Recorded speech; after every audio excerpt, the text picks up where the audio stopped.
세계사 폭에 읽는 한국 100년 동안의 역사 제5권을 4차례에 걸쳐서 4강의로 진행을 할까 합니다. 5권의 주제는 동학입니다. 우리나라에서 가장 잘못 알려진 분야 중에 하나가 사실은 동학이고요. 지금 우리가 알고 있는 동학은 거의 상당수가 특정한 목적을 가진 사람들에 의해서 역사적 사실 자체가 다 왜곡되거나 변색되거나 혹은 날조되어 있습니다.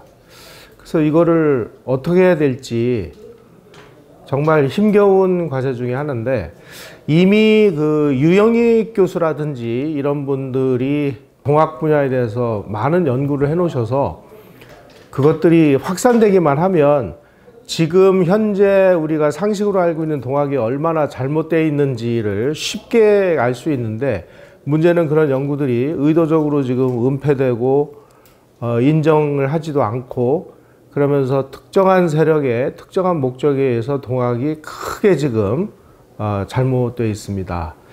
이런 부분을 우리가 바로잡아야, 그러니까 해석은 다음에 하더라도 역사적 사실이 뭔지를 아는 이 과정이 중요한데, 지금 이 과정마저 지금 심각한 위기에 처해 있다, 이렇게 말씀드리면서 그 첫 번째 강의를 시작을 하도록 하겠습니다. 주제는 1894년에 이제 동학이 폭발을 하는데, 이 무렵에 조선 왕실은 어떤 모습이었느냐. 그야말로 뭐 외세의존 타성에 졌다 보니까 수많은 간첩들이 우글거리는 간첩 소굴이었습니다. 어떤 간첩들이 어떻게 활동을 했는지를 한번 들여다보도록 하겠습니다. 사실 그 학자들은 잘 인정을 안 하려고 하는데, 조선이 과연 독립국이냐, 이 부분에 대해서도 우리는 심각한 좀 의문을 가져야 됩니다. 왜냐하면 처음으로 그 이성계가 고려 왕조를 타도하고 조선이라는 나라를 세웠을 때 나라 이름을 뭘로 할 것인지를 정해준 것은 중국이었습니다. 중국 명나라. 그래서 이성계가 화령과 조선이라는 두 가지를 A안 B안을 가지고 뭘로 할 건지 정해 주십시오. 그러니까 명나라에서 조선으로 해라. 그래서 조선이 됐습니다. 조선이라는 거는 또 무슨 뜻이냐. 바로 기자라는 사람이 중국인입니다. 기자라는 사람이 조선으로 건너와서 세운 나라가 기자조선입니다. 다시 말씀드리면 조선이라는 나라 이름 안에는 바로 이 기자조선의 맥을 잇는 중국의 나라라는 의미가 담겨 있다는 사실을 우리는 정말 그 창피하고 싫지만 현실을 현실로 받아들일 수밖에 없습니다. 자, 그렇다면은 기자라는 사람이 그러면 정말로 조선에 왔느냐? 조선에 왔음을 입증할 수 있는 어떠한 사료적인 근거도 없습니다. 그런데 중국 사람이 한반도로 건너와서 기자조선을 세웠대요. 그러니까 너희들은 그 기자조선의 후예이니까 너희들은 조선으로 해라. 그래서 조선이라는 나라 이름이 정해진 것입니다. 이모군란 갑신정변이 일어났을 때 이모군란 갑신정변을 진압해 준 것은 청나라 군대였습니다. 청나라 군대가 3,000명이 와서 이모군란도 바로잡은 것도 청나라 군대고, 갑신정변 때 개화당이 일본군하고 손을 잡고 쿠데타를 일으키니까 그거를 진압해 준 것도 청나라 군대였습니다. 그런데 이 갑신정변은 대단히 심각한 의미를 내포하고 있습니다. 아니, 이 청나라 입장에서 보니까 이 개화당이라는 이 소수의 집단이 일본하고 손을 잡고 청나라의 손아귀에서 벗어나려고 시도를 했던 것이 갑신정변이거든요. 야, 그러니까 이거 안 되겠다.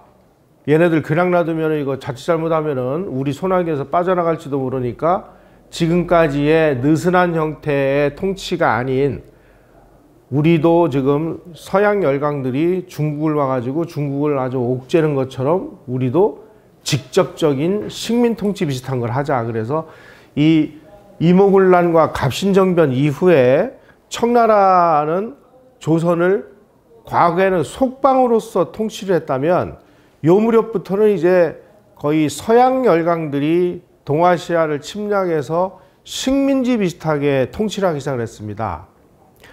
속방이라는 것은 외교와 내치는 그 나라에 맡기는 것이 특징인데, 이 무렵부터는 청나라가 아주 직접적으로 이 내치와 외교 문제에 간섭을 하기 시작했습니다. 그러니까 고종이 자신의 왕권에 크게 이제 제약을 당하니까, 제발 내가 좀 왕권을 행사하려면은 누구에게 도움을 받아야 되겠는데, 이 청나라가 이렇게 목을 죄니까 일본한테 의지하려고 그랬는데 갑신정변 때문에 이게 깨져버렸고, 그 다음으로 미국을 새로운 상국으로 이제 섬기려고 알렌에게 제주권을 하사하고 유경공원이라는 이 학교를 만들어 가지고 미국 사람들을 교사로 채용을 하고, 그러면서 고종이 주한 미국 공사를 접견할 때마다 뭐라고 사료에 나오느냐, 나는 언제나 미국을 내가 의지할 대형으로 생각한다.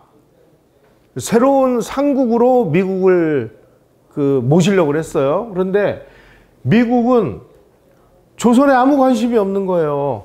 그래서 고종이 미국 기업인에게 운산 금강 채굴권을 주고 전차 전기 부설권을 주고 엄청난 특권을 줍니다. 그러면은 자기들을 보호해 줄 걸로 생각을 했는데 미국은 관심이 없어요. 영국도 관심이 없어요. 왜 관심이 없었을까요?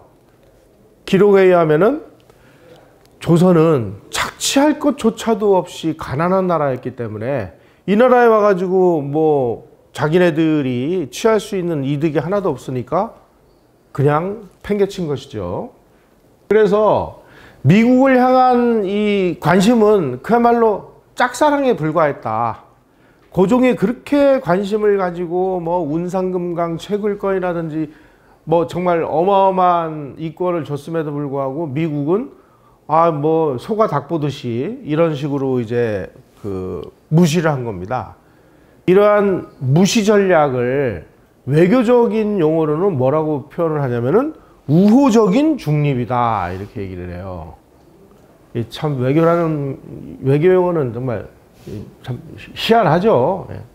우호적인 중립이라는 건 뭐냐면은 나는 너희들에게 관심이 없어. 그러니까 니네가 뭐라고 하든 말든 나는 아무 소리도 안 할 테니까 니네들 마음대로 해, 이런 뜻입니다. 이 우호적인 중립이라는 게.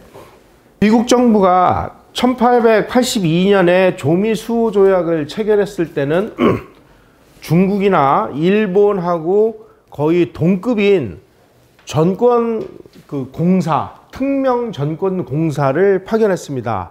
그런데 파견해 놓고 조선이라는 나라의 뚜껑을 열고 보니까 이거 잘못 건드렸다가는 러시아가 달려들고, 좀 하려고 하면은 영국이 와서 달려들고, 좀 하려고 하면 일본이 와서 시비를 걸고, 그러니까 아이고 야 이거 안 되겠다, 우리 관심 끄자. 그래가지고 특명 전권 공사에서 이 전권 공사의 직급을 몇 단계 아래인 변리공사 및 총영사로 한 두세 단계를 직급을 낮춰버려요.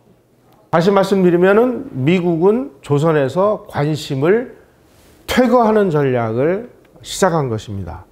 이 무렵에 러시아는 수단과 방법을 가리지 말고 조선으로 진출을 해가지고 한반도에다가 부동항을 만들려고 부단히 노력을 한 반면에, 러시아는 한반도로 진출하려고 하고 미국은 관심을 퇴거하려고 했고, 이런 상황이었습니다. 그도 그럴 것이 1894년, 그러니까 동학이 폭발했을 그 해에 미국의 대외 수출 총액은 9억 2,100만 달러인데 미국이 조선에 대한 수출액은 11만 달러로서 0.013%밖에 차지하지를 못했습니다. 아니 무슨 이 사람들이 구매력이 있어야 미국 물건을 갖다 팔죠. 그 당시에 미국이 주로 수출하는 물품들은 보면은 되게 이제 이 등잔을 켜는, 호롱불을 켜는 등유, 미국이 산유국이니까 이런 거였는데, 조선에서 이 등유를 살 수 있는 사람이 몇 명이나 되겠어요? 그러니까 미국 제품을 아무리 갖다 깔아도 팔리지를 않는 거예요. 미국 경제에서 조선이 차지하는 비중이 너무나 미미하다 보니까 조선은 우리의 이익에 도움이 되지 않는 나라구나. 그러니 관심 끄자. 이 전략이 그냥 1910년까지 계속됩니다. 미국은. 그래서 시어도어 루스벨트 대통령 같은 사람은 나는 일본이 조선을 차지해서 러시아가 한반도로 밀고 내려오는 것을 일본이 막아주는 것이 최선의 방책이라고 생각한다라고 노골적으로 이야기를 하고 노골적으로 한반도를 일본에다 갖다 떠넘기는 역할을 미국이 하는 거죠. 그래서 초대 주한 미국 공사로 왔던 푸트공사가 원래는 특명 전권 공사면은 해외 내보내는 이 공사 중에서는 제일 급이 높았는데 아니 그 1등급에서 한 3등급 내지 4등급으로 지위가 격하되니까 아 나 그런 거 못해 하고 사표를 내고 나갔어요. 그러니까 이때서부터 미국 정부는 주한 미국 이 대표인 공사를 누가 아무도 안 오려고 하니까 새파란 해군 중위가 무슨 외교를 하고 뭘 알겠습니까? 근데 해군 중위를 임시 대리공사로 임명을 해요. 주한공사가 13명이 있는데 13명 중에 외교관을 경험했던 사람은 2명 정도에 불과하고 나머지는 뭐 고등학교 교장을 하다가 은퇴한 사람을 대사로 공사로 보내지를 않나 이제 이런 일이 벌어지기 시작한 겁니다. 오늘날 미국 그 외교가에서 주한 그 미국 대사로 오는 사람 한국에서는 뭐 엄청나게 높은 걸로 알고 있는데 그 미국의 외교 그 등급에 따르면 과장하고 국장 사이의 사람이 대사로 부임을 해요. 그래서 한국 대통령하고 맞먹죠. 그래서 이 해군 중위 출신이 이제 그 공사로 오다 보니까 미국 정부에서 아니 이런 일이 벌어졌는데 이 일에 대해서 어떻게 처리를 할까요? 하고 이제 훈령을 요청하면 아 네가 알아서 해. 그리고 훈령도 안 내려 보내줍니다. 그래서 이 포크라는 사람이 아주 조선에 와가지고 너무나 막 어렵게 그리고 돈도 안 주고 그러니까 이 사람이 빚도 많이 졌어요. 이 포크라는 사람은 참 특이하게 그 해군사관학교를 아주 대단히 우수한 성적으로 나와가지고 일본에 근무를 하면서 일본 나가사키의 그 찻집 주인의 딸하고 결혼을 해요. 그래서 이분의 부인이 일본 여자예요. 그래서 견디다 못해가지고 이 사람도 이제 사표 내고 그 일본으로 돌아가고 뭐 이런 일이 벌어졌습니다.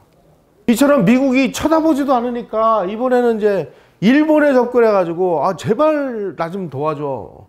뭐 고종이 뭐 엄청나게 무슨 일본을 싫어한 걸로 나와 있는데 그렇지 않아요. 나중에 자기 막 왕권을 막 제압하고 그러니까 반발한 거지. 이때는 이제 일본한테 뭐 좀 하려고 막 가가지고 뭐 이런 일들이 벌어집니다. 고종도 뭔가 일본에다가 의지를 하려고 했는데 그 당시에 일본이 갑신정변에서 150명의 병력을 개화당 김옥균에게 파견을 했다가 창덕궁에서 청나라 군대 1500명하고 일본군 150명이 전투를 해가지고 여기서 일본군이 처참하게 깨져가지고 보따리 싸가지고 도망간 게 갑신정변이거든요. 그때 일본은 야 이거 큰일 났다. 우리 실력이 이 정도밖에 안 되는구나. 그래서 어떻게 하든지 우리가 청나라를 꺾으려면 조선이고 뭐고 지금 우리가 관심을 가질 때가 아니다. 우리가 빨리 뭔가 근대화를 해가지고 청나라하고 뭐 맞짱이라도 뜰 수 있는 실력을 만들어야 될 거 아니냐. 그래가지고 모든 관심을 자기네 이 군사력 증강과 근대화에 총력을 기울였기 때문에 일본이 뭐 1876년 개항한 이후서부터 호시탐탐 뭐 조선을 뭐 침략하기 위해서 이런 얘기는 사료상으로는 이걸 입증할 수가 없는 허위입니다. 일본은 이 무렵 그러니까 1894년에 청일전쟁이 일어나기 이전까지는 수단과 방법을 가리지 말고 자기네들의 군사력을 늘리려고 총력을 기울였기 때문에 조선에 별로 관심이 없었어요. 이러다 보니까 고종이 누구한테 손을 내미냐. 결국은 러시아한테 손을 내밀므로 인해서 러시아 세력이 한반도로 내려오려고 하니까 러시아하고 전 세계적인 그레이트 게임을 벌이고 있는 영국이 이게 뭐 하는 짓이야? 이런 상황이 벌어진 것입니다. 이게. 러시아도 그렇고 일본도 그렇고 청나라도 그렇고 미국도 그렇고 영국 뭐 이런 이제 조선과 수교한 나라의 이 공사들이 조선에 와서 조선의 이제 외교관들도 만나보고 조선 국왕도 만나보고 막 조선의 군사력도 들여다보고 하면서 내린 결론은 조선은 자기네들 힘으로 스스로의 나라를 지킬 능력이 없는 나라다.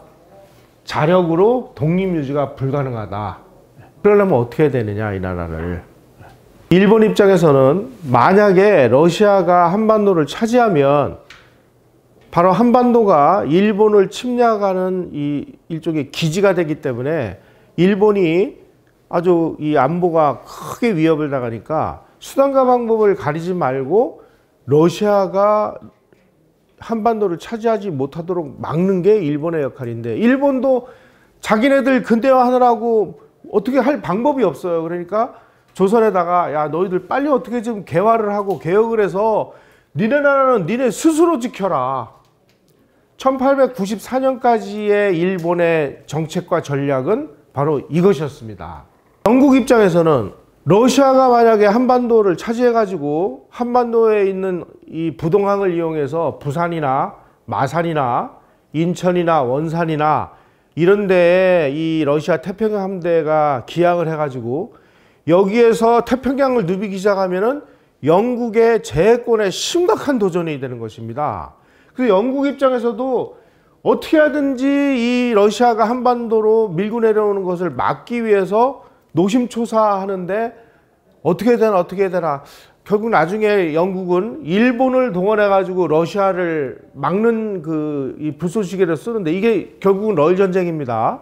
조선은 자력으로 생존이 불가능하고 독립유지가 불가능하니까 청나라가 관리하거나 아니면 일본을 부추겨서 러시아가 한반도로 내려오는 것을 막자. 이게 영국의 정책이었다는 것입니다. 이런 상황에서 고종이 러시아를 한반도로 끌어들이는 일을 한 번만 벌인 게 아니라 끝없이 러시아를 끌어들여요. 그래서 학자들이 왜 그렇게 이 러시아를 끌어들였을까? 이걸 이제 뭐 연구를 한 결과 러시아의 그 짜르 체제, 소위 말하는 이 황제가 무소불위의 입법, 사법, 행정권, 뭐 군대 통솔권 이런 것까지를 다 갖는 이 소위 말하는 전제 체제를 모방하기 위해서였다. 이렇게 결론을 내립니다. 어쨌든 하여간 이 상황이 이렇게 돌아가고 있었습니다. 이런 상황에서 일본도 도와주지 않아, 뭐 영국도 소가덕버릇해, 미국도 뭐 우호적인 중립이야. 그러다 보니까 고종이 손을 벌릴 수 있는 나라는 러시아밖에 없었는데 러시아 입장에서는 고종이 뭐 우리 좀 도와주십시오. 그러니까 이게 웬 떡이야. 도와줄게. 그리고 버선발로 뛰어나가지고 고종이 원하는 것을 들어주는 것처럼 일이 진행되기 시작했습니다. 바로 이 한 장의 그림이 이 당시의 국제정세를 보여주는 아주 좋은 그림입니다. 이게 곰이 러시아입니다. 러시아가 해양으로 나오지 못하도록 영국이 전 세계적으로 그물을 쳐서 포위망을 이렇게 지금 만들고 있어요. 이 포위망을 만들고 있는데 고종이 러시아를 한반도로 끌어들임으로 인해서 이 포위망 한 곳에 구멍을 뻥 내버린 것이죠. 다시 말씀드리면 이 당시에 전지구적으로 진행되고 있는 영국과 러시아의 이 그레이트 게임은 현재 21세기로 잠깐 시각을 돌려보면 미국과 중공의 지금 신냉전이 지금 진행되고 있지 않습니까? 이 신냉전이 벌어지고 있는 와중에 가장 예민한, 그야말로 가장 중요한 지역이 지금 한반도인데 한반도에 있었던 이 문재인 정부가 한미동맹을 깨고 중국하고 손을 잡으려고 지난 5년 동안 별짓을 다 했죠. 이거하고 고종이 영국과 러시아의 이 패권 쟁탈전이 벌어지는 와중에 러시아를 한반도로 끌어들이는 거하고는 완벽하게 닮은 꼴이라는 거예요. 이러한 영국과 러시아의 그레이트 게임이 전지구적인 차원에서 벌어지고 있다는 이 사실을 도대체 고종이 알았는지 몰랐는지, 만약에 알았다면 이런 일을 했을까요? 저는 몰랐다고 봐요. 그래서 고종이 뭐 러시아하고 수교한 거는 뭐 다른 나라도 다 수교했으니까 뭐라고 하겠습니까? 그런데 제1차 조로밀야, 제2차 조로밀야, 거기다가 아관파천까지 진행을 하고, 나중에 이제 고종이 아관파천 후에 지금 그 덕수궁으로 이제 궁을 새로 져가지고 거기서 이 진무를 하는데, 이때 불이 납니다, 이 덕수궁이. 근데 거기 일본 공사관 기록에 의하면은 고종과 러시아의 니콜라이 2세가 비밀 문서를 주고받는 암호문이 불에 탄 것 같다, 이런 그 기록이 나옵니다. 그 정도로 러시아 짜르 니콜라이 2세하고 고종은 대단히 민감한 그런 관계를 맺고 있었다라는 사실. 그러면은 세계 패권국인 영국이 이런 모습을 과연 그냥 구경만 했을까요? 만약에 미국이 한국이 한미 동맹에서 이탈해 가지고 중국하고 손을 잡는 날, 그래서 이 한국의 부산항이나 이런 게 중국 함대의 기지가 돼 가지고 일본이 심각한 위협을 당하는 그런 것을 과연 패권국 미국이 구경만 하고 있을까요? 구경만 하고 있으면 그건 패권국 자격이 없는 거죠. 러시아하고 조선이 수교를 하면서 공사로 오는 사람이 베베르 공사라는 사람인데, 이 베베르 공사라는 사람이 조선에 올 때 러시아 정부가 베베르한테 훈령을 내립니다. 야, 베베르, 너는 조선에 가가지고 이 고종과 이 민비를 가장 품위 있는 외교관다운 품위로 이 두 사람을 구워 삶아가지고 러시아에 그 투항하도록 만들어라 하는 비밀 지령을 내립니다.